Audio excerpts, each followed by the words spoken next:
Haleluya, puji Tuhan. Salam damai sejahtera di dalam cinta kasih daripada Tuhan Yesus Kristus. Dan selamat pagi, selamat hari Minggu, tanggal 17 Desember 2023. Puji Tuhan, saya saat ini sedang pelayanan di Jember, dalam pelayanan penggembalaan. Karena saya asli Jember, Bapak ya.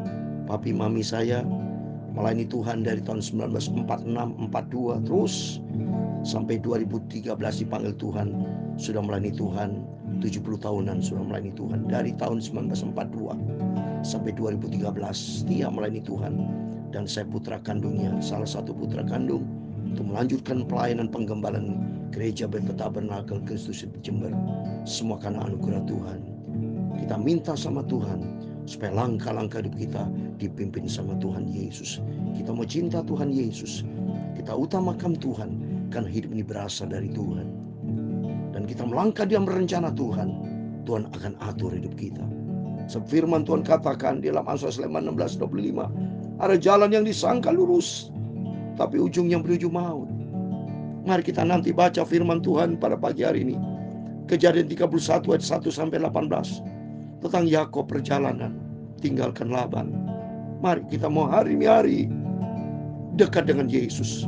Hidup ini sebuah perjalanan. Hidup adalah sebuah tantangan, perjuangan yang tidak pernah berhenti dari pergumulan hidup.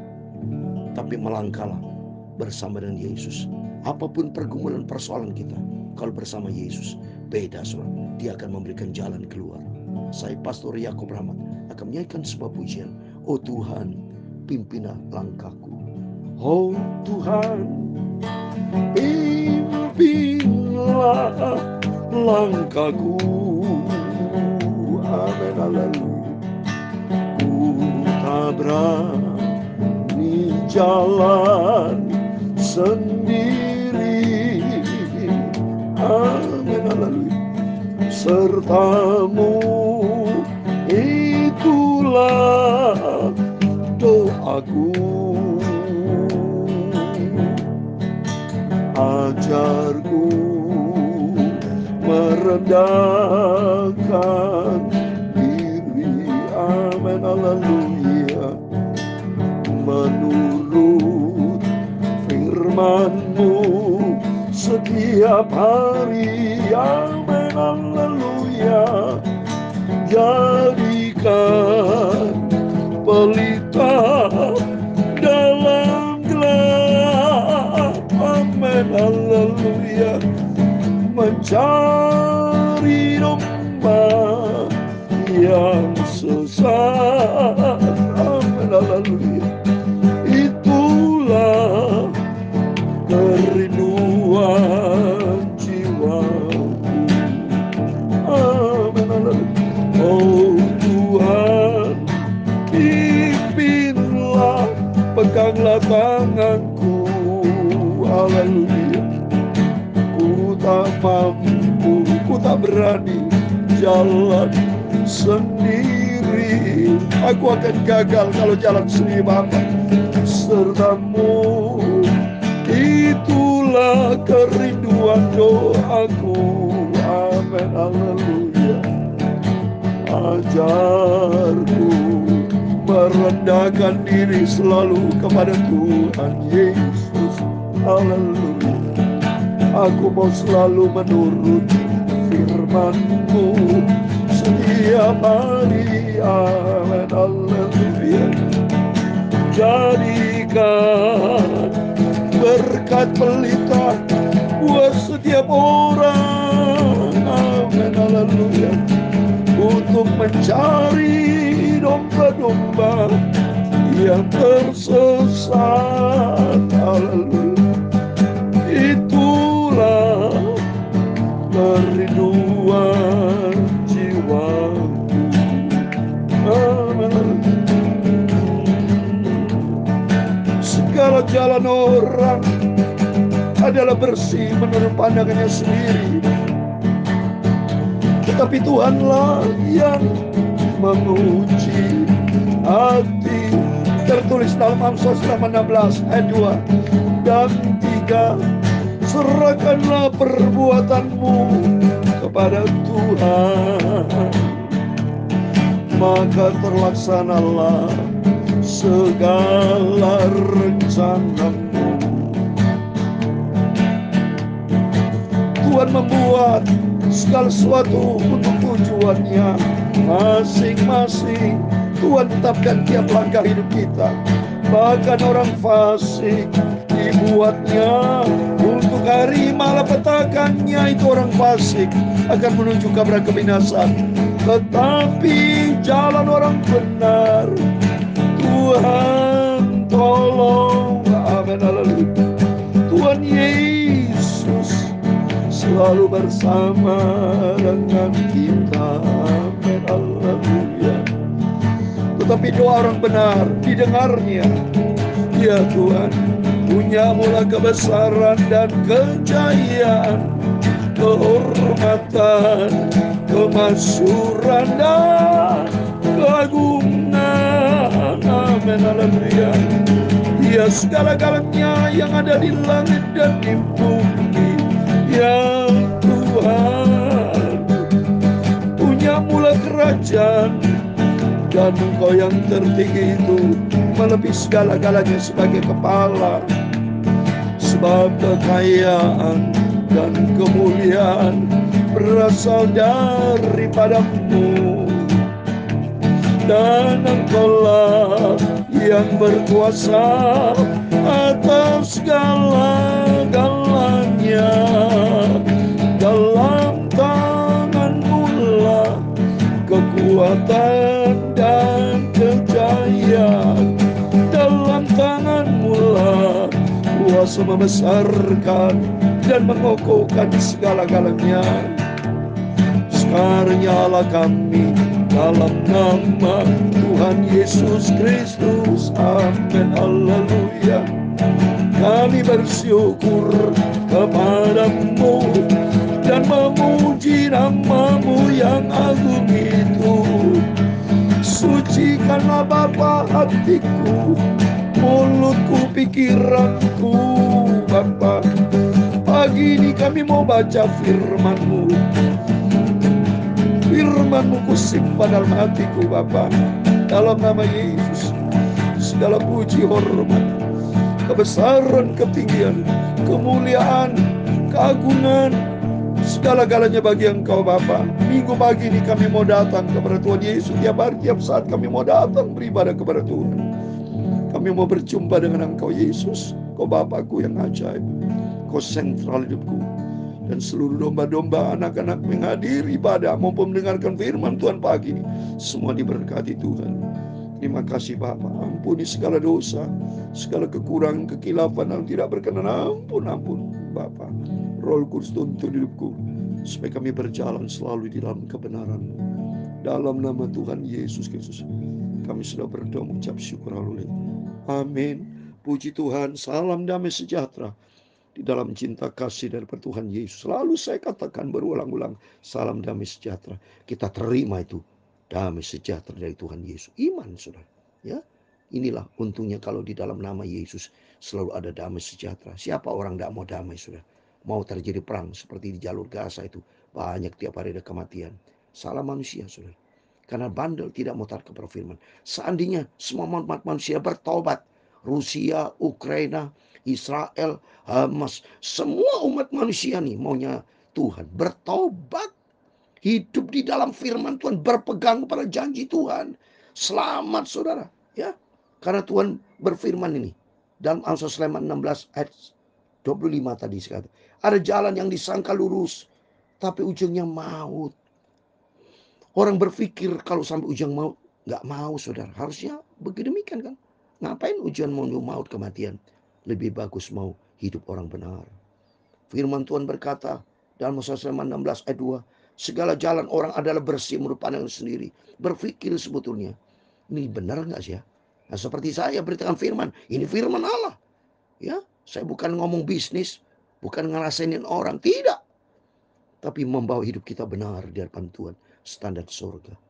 Tetapi Tuhanlah yang uji hati. Serahkanlah perbuatanmu kepada Tuhan, maka terlaksana segala rencanamu. Kalau serahkan kepada Tuhan, maka Tuhan ambil alih. Libatkan Tuhan dalam aspek hidup kita. Jangan pernah bekerja sendiri, jangan merasa sombong, jangan merasa dirinya kita hebat. Tapi mari kita datang merendahkan diri, datang kepada Tuhan. Sesungguhnya kita ini tidak bisa berbuat apa tanpa Tuhan. Ingat Bapak bisa sukses jadi punya konglomerat, punya kekayaan aset luar biasa. Ingat itu semua berkat dari Tuhan. Kita dulu dilahirkan tidak bisa apa-apa, hanya bisa menangis, baca tidak bisa. Ya, kaki gemetar, tangan gemetar, goyang-goyang sambil menangis. Sakit dibantu orang tua, tidak bisa ngobatin sendiri. Sadar Bapak Ibu, ujung-ujungnya manusia mati juga nggak bisa apa-apa. Kalau sudah mati, bisa setir mobil, bisa makan. Kalau sudah mati, mohon maaf ini, tidak bisa apa-apa sudah. Ya, lebih bagus takut sama Tuhan. Maka saya senang sekali melayani pekerjaan Tuhan. Saya ingin selalu mengajak Bapak Ibu Saudara semua umat manusia di muka bumi, hiduplah di dalam kebenaran firman Tuhan. Ya, karena jangan menjadi orang fasik. Karena Tuhan berfirman dalam Amsal 15 ayat 29, Tuhan itu jauh daripada orang fasik, tapi doa orang benar itu didengarnya. Mari kita kembali kepada firman Tuhan. Kita mau baca firman Tuhan lagi. Kitab Kejadian 31, perjalanan Yakob. Indah saudara ya, saya senang. Nama saya Yakob, jadi saya dikasih nama dari papi saya waktu itu ngambil Alkitab ya. Ada nama Rasul Paulus, ada nama Abraham, dan Yakub setelah didoakan ngambil itu nama Yakob. Ya sudah, Yakob ini seperti ya Israel. Ya, Yakob disayang sama Tuhan. Ya, di dalam Roma pasal 9:13, Esau aku benci tapi Yakob itu firman Allah. Ya, kalau mau tanya sama Tuhan, kenapa Tuhan benci Esau? Ya, karena wajar, karena Esau itu tidak taat kepada firman Tuhan, hatinya tidak berkenan sama Tuhan. Tapi kalau Yakob selalu nurut, kalau sudah saya bacakan, Yakob nurut sama papa-papanya. Saya juga nurut sama papi mami saya, cinta sama Tuhan Yesus, dan saya kepada firman, dan saya sayang kepada papi mami saya. Didoakan jadi pendeta saya jadi pendeta, jadi hamba Tuhan. Rom 9 ayat 13 dikatakan, seperti ada tertulis, aku mengasihi Yakob, tapi membenci Esau karena Esau tidak taat kepada firman Tuhan. Maka Esau Edom hidupnya tidak taat kepada firman Tuhan, keras kepala. Mari kita baca lagi Yakob ya. Ayat 1 demikian, Kejadian 31. Kedengarankanlah kepada Yakob anak-anak Laban berkata demikian, Yakob telah mengambil segala harta milik ayah kita, dan dari harta itulah ia membangun segala kekayaannya. Wah, Yakob ini ya penuh tantangan Bapak. Di sini Yakob dikerasanin ya, digosipin saudara ya. Laban itu kan umnya saudara. Ya saudara dari Ribka mamanya toh. Yakob ini ponakannya nih. Yakob dan lari ke Laban ya karena suruh lari karena berkaitan sama kan mau dibunuh Esau, itu ceritanya yang sudah kemarin kita dengar. Inilah hidup ini saudara, banyak tantangan, tidak pernah berhenti masalah. Yakob datang ke Laban, udah sesuai dengan aturan main, kerja 7 tahun, 7 hari, 7 tahun lagi. Terus sampai kemarin sudah saya katakan toh, Yakob bicara kepada Laban, sebelum kekayaan aku datang, Laban kekayaan tidak banyak. Tapi setelah Yakob datang, kekayaan makin bertambah-tambah. Ya, akhirnya diberkati, berarti Yakob punya dampak, kehidupan diberkati. Tapi ada gosip nih dari saudara-saudara dari Ribka, anak Laban, bahwa Yakob punya kekayaan itu ya, dari harta itu lagi membangun segala kekayaan, membangun kerajaan. Ya biasalah sudah dalam dunia nih, saudara seringkali iri hati kalau saudara kaya diberkati, orang-orang gosip segala macam, tapi ingat tetap harap pada Tuhan. Lihat berikut ayat kedua. Lagi kelihatan kepada Yakob dari muka Laban bahwa Laban tidak lagi seperti yang sudah-sudah kepadanya. Wah, Laban juga berubah. Biasalah orang iri hati ya, pikirnya nih ponakanku jadi kaya bersamaku. Padahal ingat, Laban sadar bahwa kekayaannya Laban juga dari karena Yakob. Jadi kalau Yakob menjadi berkat, Yusuf juga menjadi berkat. Hidup kita harus jadi berkat, berdampak. Tapi orang tidak suka hati bisa terjadi saudara. Ayat ketiga, lalu berfirman Tuhan kepada Yakob, pulanglah ke negeri nenek moyangmu dan kepada kaummu, dan aku akan menyatakan. Wah, Tuhan pasti lihat apa menjadi pergumulan Yakob. Ya, saya yakin Yakob itu cinta Tuhan. Dia selalu ingat pada waktu di Betel, dia membangun hubungan akrab dengan Tuhan. Karena dia komitmen, kalau Tuhan menyertai aku akan menyembah Tuhan. Ya komit, nasar dia sama Tuhan. Dan ternyata saya yakin nih, Yakob bergumul dengan Tuhan, yang menghadapi tantangan, dan langsung Tuhan respon. Tuhan berfirman kepada Yakob, pulanglah ke negeri, jadi ke tanah Kanaan. Ini coba lihat kita berikutnya. Sudah tuh Yakob menyuruh memanggil Rahel dan Leah untuk datang ke padang, ke tempat kambing dombanya. Jadi Yakob panggil Rahel dan Leah, istrinya sudah ya. Apa yang terjadi? Ayat kelima. Lalu berkata kepada mereka, telah kulihat dari muka ayahmu bahwa ia tidak lagi seperti yang sudah-sudah berkabaraku, tapi Allah ayahku menyertai. Nah, ini melibatkan Tuhan. Yakub bicara kepada istrinya, Rahel dan Leah. Tuh papa kamu itu, Laban tuh. Mukanya sekarang sinis. Sinis. Berubah. Dulu baik, sekarang sudah berubah. Itulah manusia. Tapi Yakub bicara apa? Tapi Allah ayahku menyertaiku. Berarti libatkan Tuhan. Bagus Yakub.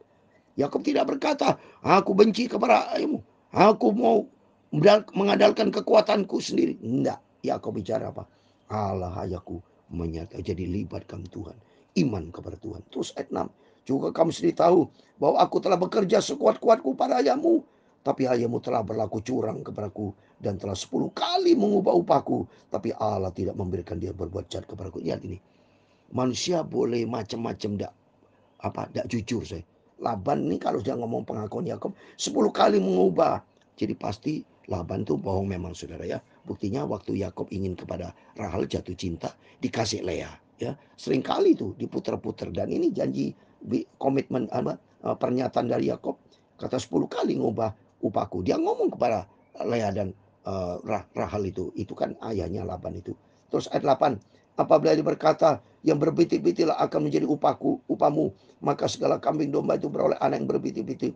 Dan apabila berkata yang bercorong-coronglah akan menjadi upahmu, maka segala kambing domba itu beroleh anak yang bercorong. Jadi kan ada komitmen Laban sama Yakub.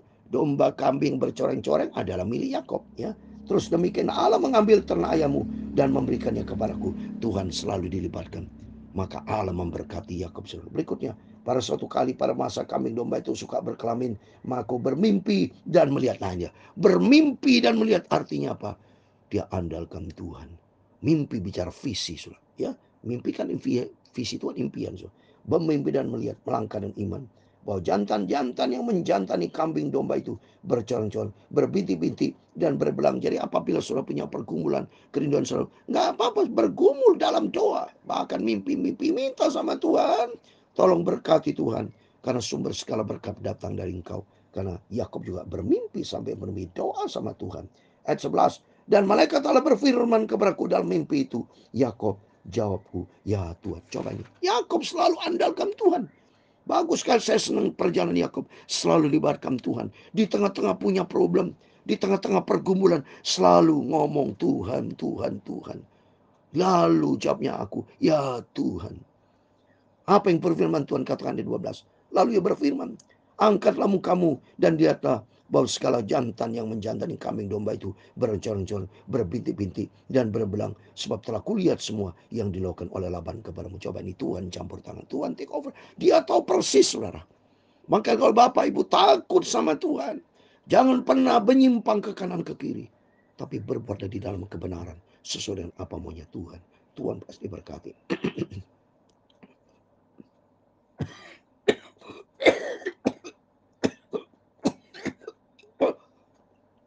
Mohon maaf Bapak ya. Karena saya terlalu semangat membaca ayat ini. Mohon maaf. Semangat saya. Ya. Perjalanan Yakub. Apa yang kata Tuhan ayat 13. Sampai saya kesel. Mohon maaf ya. Akulah Allah yang di Betel itu. Di mana engkau mengurapi tugu. Di mana engkau bernasar kepadaku. Maka sekarang bersiaplah engkau. Pergilah negeri ini. Dan pulang ke negeri sanak saudaramu. Coba nih. Tuhan menyertai. Ini penting dalam kehidupan kita. Kalau ada penyertaan Tuhan. Kembali ke Betel. Akulah ahli Betel. Kembali. Betel, Bait El. El itu Allah. Membangun hubungan akrab dengan Tuhan. Di situ janji Tuhan nyata, saudara. Ya, luar biasa. Kehidupan yang luar biasa. Perjalanan luar biasa dari Yakub ini menjadi contoh teladan buat saya pribadi. Bukan saya niru untuk tipu-tipunya. Tapi saya niru untuk selalu bersekutu dengan Tuhan. Akrab dengan Tuhan. Ayat 14. Lalu Rahel dan Leah menjawab Yakub katanya, bukankah tidak ada lagi bagian atau warisan kami dalam rumah kami? Bukankah kami ini dianggapnya sebagai orang asing? Karena ia telah menjual kami, juga bagian kami telah dihabiskan sama sekali. Iya memang saudara, masa nggak dapat warisan saudara. Ya baca berikutnya 16. Tapi segala kekayaan yang telah diambil Allah dari ayah kami adalah milik kami dan anak kami. Maka sekarang perbuatlah sekali difirmankan Allah kepadamu. Lalu bersiaplah Yakub, dinaikkannya anak-anaknya dan istri-istrinya ke atas unta. Ayat 18 yang terakhir. Digiringnya seluruh ternaknya dan segala apa yang telah diperolehnya, yakni ternak kepunyaannya yang telah diperolehnya di Padan Aram, dengan maksud pergi kepada Ishak ke tanah Kanaan. Nah ini kembali ke tanah Kanaan sesuai dengan maunya Tuhan. Ayo kembali kata Tuhan ya, daripada ribut-ribut. Karena Laban mungkin tidak senang hati, daripada ribut-ribut Tuhan maunya ada damai sejahtera. supaya Yakub membangun hubungan akrab dengan Tuhan kembali, karena janji Tuhan Allah akan menyertai dan memberkati. Demikian dengan kehidupan kita. Mari serahkan hidup kita ke dalam tangan Tuhan. Hidup sebuah tantangan, hidup penuh dengan perjuangan, saudara. Namanya hidup ini penuh dengan masalah-masalah pergumulan. Tapi ingat, saudara, kematian Yesus akan membuahkan kebangkitan. Kebangkitan terjadi karena ada kematian. Itu ingat, saudara. Ya, tapi bisa terjadi kematian kalau diawali dengan lahir baru. Kalau sudah lahir baru, menjadi ciptaan baru, cinta Tuhan, andalkan Tuhan. Kita matikan daging, mati daging. Berani pikul salib Yesus. Di balik pikul salib Yesus ada kemuliaan, ada kebangkitan bersama Yesus. Karena Allah kita besar dan dahsyat. Seperti dalam Ulangan 7:21 saya kasih memberikan kekuatan buat kita. Ya, setiap kita tidak terlepas dari masalah. Saya sebagai hamba Tuhan nantiasa tidak terlepas, sama setiap kita tidak terlepas dari masalah. Tapi bagaimana kita mensikapi masalah, yaitu saya andalkan Tuhan. Ulangan 7:21. Jangan gemetar karena mereka, sebab Tuhan Allahmu ada di tengah-tengahmu, Allah yang besar dan dahsyat. Kita harus punya pandangan yang iman yang besar kepada Tuhan yang besar, Tuhan yang hebat, Tuhan yang dahsyat. Dia sanggup melakukan hal yang manusia tidak bisa kerjakan. Itulah pekerjaan Tuhan. Kalau Allah kita besar dan hebat, Dia besar.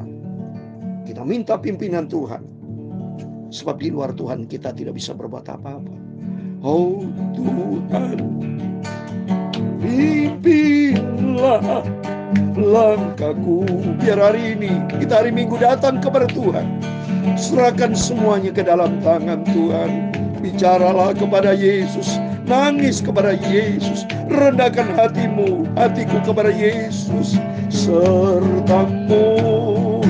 Itulah doaku, amin, haleluya.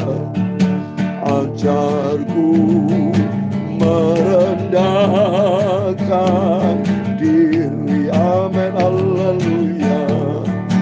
Menurut firman-Mu setiap hari. Mari kita mau menurut firman Tuhan, jadi pelaku firman Tuhan tiap hari. Jadikan pelita di dalam gelap, amin, haleluya. Mencari domba yang sesat. Mari hidup kita menjadi berkat. Kita diberkati, memberkati orang lain. Hidup kita menjadi garam, menjadi terang, menjadi pelita. Nama Tuhan dipermuliakan, haleluya. Tuhan memberkati engkau dan melindungi engkau. Tuhan menyadari engkau dengan wajah-Nya dan memberi engkau kasih karunia. Tuhan menghadapkan wajah-Nya kepadamu dan memberi engkau damai sejahtera, amin, haleluya. Bapa kami yang di surga, dikuduskan nama-Mu, datanglah kerajaan-Mu, jadilah kehendak-Mu di bumi seperti di surga. Berikan kami pada hari ini makanan kami secukupnya, dan ampunilah kami akan kesalahan kami, seperti kami juga mengampuni orang bersalah kepada kami. Dan jangan membawa kami ke dalam pencobaan, tetapi lepaskanlah kami daripada yang jahat, amin, haleluya. Karena Engkaulah yang mempunyai kerajaan dan kuasa dan kemuliaan sampai selama-lamanya, amin. Tuhan Yesus memberkati kita semua. Hari Minggu semua beribadah kepada Tuhan Yesus, amin. Immanuel, puji Tuhan.